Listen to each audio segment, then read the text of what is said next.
my flying machine. I go up. That's actually Alan Magnus singing right there. Can we hear a little bit more of that?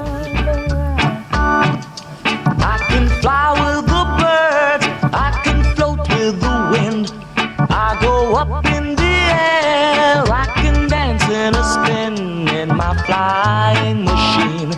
I go up, I go down, I go round and round. Yeah. And round and round. Alan Courtney Magnus, who claimed the title of Jamaica's Good Morning Man back in 1972 and enjoyed a long and successful reign as the king of breakfast radio for more than 40 years. We lost him Saturday morning, age 80. With us this morning, our radio broadcaster and journalist Ralston McKenzie, veteran radio broadcaster Marie Garth Sharp, and radio host for the Two Life crew, Delia Harris. Good morning, Marie. Good morning, Delia. How are you?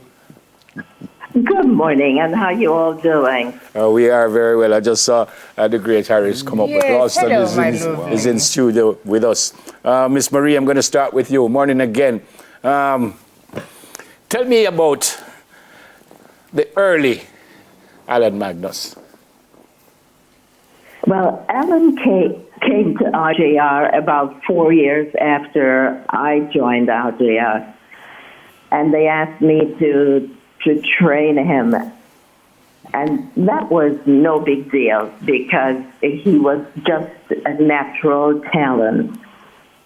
And he applied himself with so much humor and detail that it really surprised myself and other members of staff. He was just really a guy who had the savoir-faire, the know-how. But not surprising because Alan was very, very intelligent and came from a good, strong educational background. Okay. But we had a lot of fun. Alan was the voice of the man in the street. He was not afraid to be, vocal about things that really affected people in life. Sometimes I was a little nervous about some of the things he would bring up. But not but surprised. Yes, but on the other hand, sometimes we have to have somebody that's a little bit more vocal for us, who can see things as they are, sure, and try to get things done for the man in the street. Yeah, right. And that was really admirable. Okay. So, Ralston, you've been on air for 51 years now. That in itself is amazing. We're going to have you back to talk to you about that another time. But tell me a little bit about your interaction with, when did you meet him? I got here in January of 1970, straight from JBC. And Alan came about 4 or 5 months after me.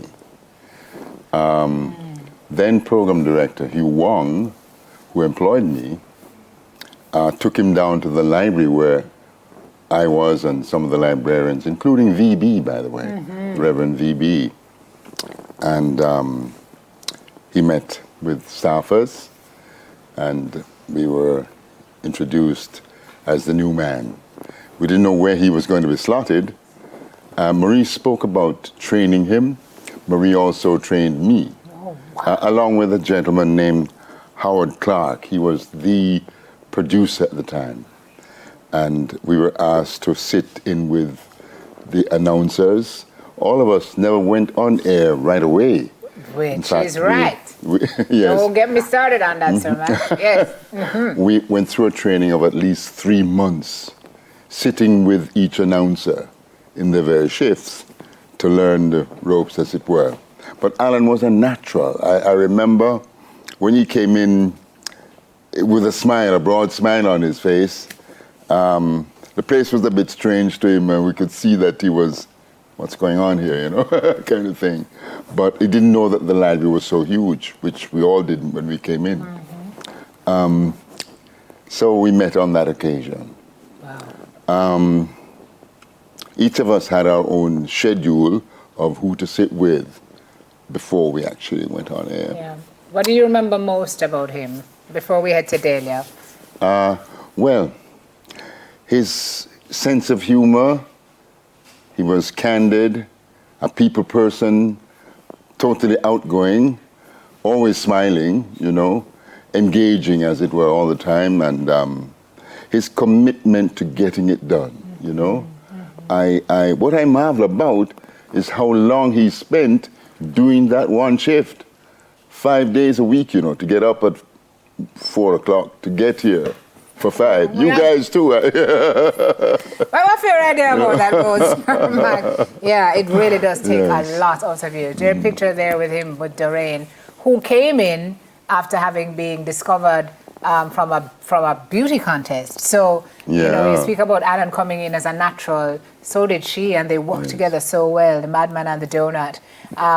Harris, we're coming to you because I saw your post in social about how, you know, Alan just helped you in an area that's interesting, photography. Like, I did not know, you educated me.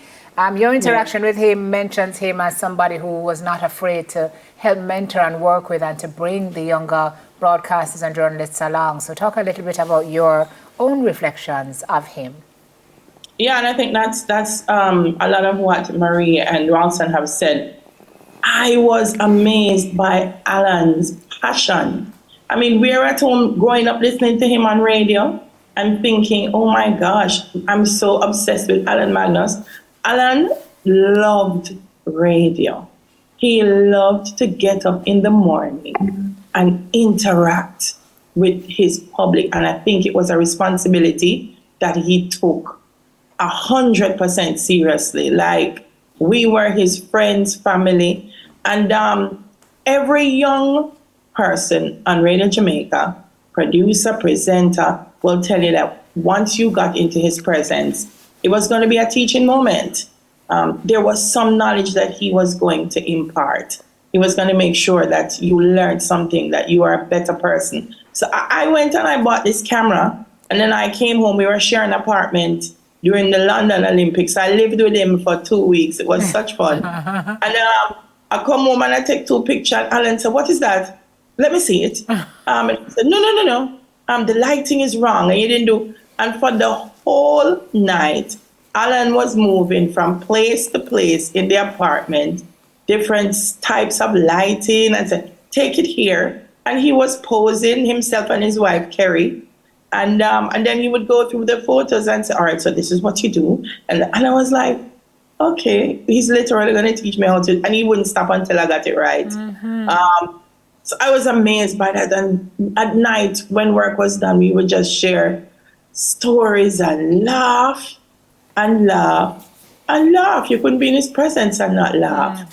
So just the kindness and just the commitment to connecting with people is what I took away from being with him. Yeah, I think we're all richer for having had listened to him.